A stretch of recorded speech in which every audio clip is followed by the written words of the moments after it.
Hello বন্ধুরা, সবাই কেমন আছেন? আশা করতেছি সবাই খুব ভালো আছেন। তো বন্ধুরা, আমি এখন আছি পুরাতন বাস স্ট্যান্ড।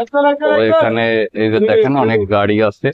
এখান থেকে প্রতিদিন আসলে গাড়ি ছেড়ে যায় মঠবাড়িয়ার উদ্দেশ্যে। এটা দেখতেছেন আমার পিছনে গাড়ি।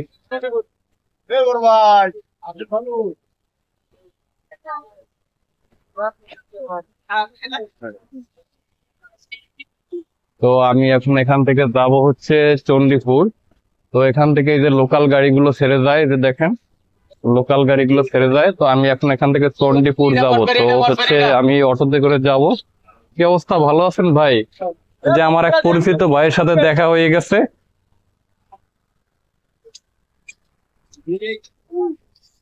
তো আমি এখন চণ্ডীপুর যাব, তার জন্য আর কি সিএনজি স্ট্যান্ডে যেতে হবে। তো সামনেই সিএনজি আছে। তো আমি সিএনজিতে করে চণ্ডীপুর যাচ্ছি। আমরা এইমাত্র রওনা করলাম। খুব সুন্দর এই রাস্তা, তার সাথে সুন্দর এই সিএনজিটা বেশ আরামদায়ক।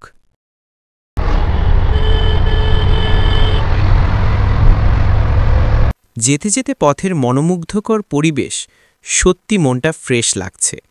আপনারা পিরোজপুর থেকে বালিপাড়া চণ্ডীপুর আসলে সিএনজিতে আসবেন, দেখবেন কি মজা। আমরা প্রায় পাড়েরহাট এর কাছাকাছি। সামনেই পাড়েরহাট বাজারের মোড়। এটা একটা অটো স্টেশন।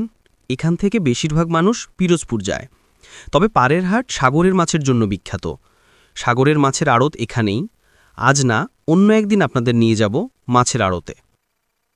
আমরা ছুটে চলছি সামনে। আছে টগরা ফেরিঘাট। ওখান থেকে দুই দিকে রাস্তা ভাগ হয়ে গেছে। একটা রাস্তা ইন্দুরকানি, আরেকটা ভান্ডারিয়া। কথা বলতে বলতে চলে আসলাম টগরা মোড়ে।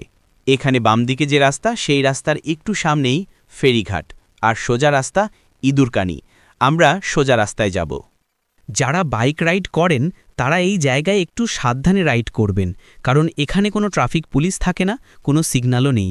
মনে রাখবেন, সময়ের চেয়ে জীবনের মূল্য অনেক বেশি।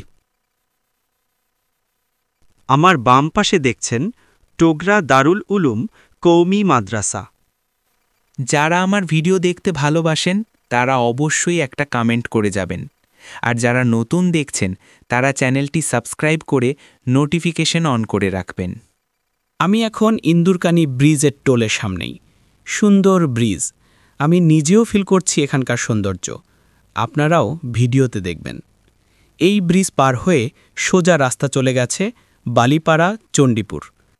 পথই ঘুষের হাটবাজার। আমার চলে আসলাম ঘুষের হাটবাজারে।